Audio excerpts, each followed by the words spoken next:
往事如風，你又走進了誰的夢？在哪裏才是你心的歸處？往事怎麼能沒有回憶？當碰見的雨落，回憶着你的笑容，不管是什麼言語都不能形容。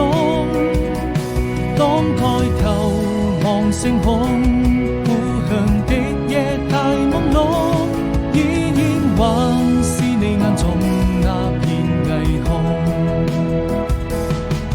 擁抱笑過四季，等到來年的春意，陪你聽風聽雨，落了幾聲嘆息。